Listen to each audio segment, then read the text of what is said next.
Pale nyuma masomo ilikuwa na matatizo. 2022 capitation ilikuwa chini.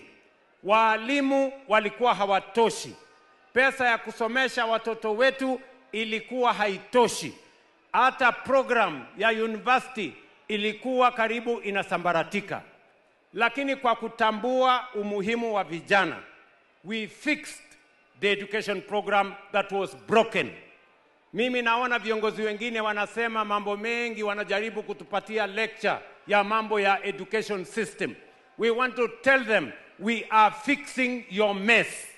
You messed the education system. There were no teachers in class. There was inadequate capitation. There was no enough money for universities and TVETs. 21 universities were facing closure because of insolvency.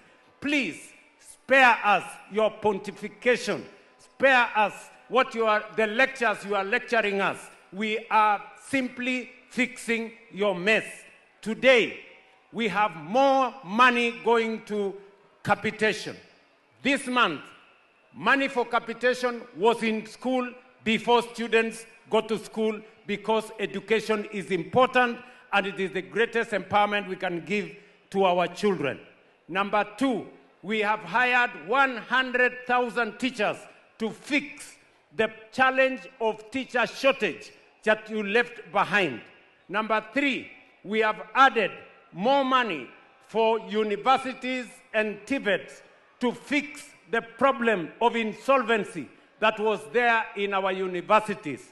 So we want to tell the rudderless, the leaderless, the agendaless, the planless opposition that you are an opposition without alternative.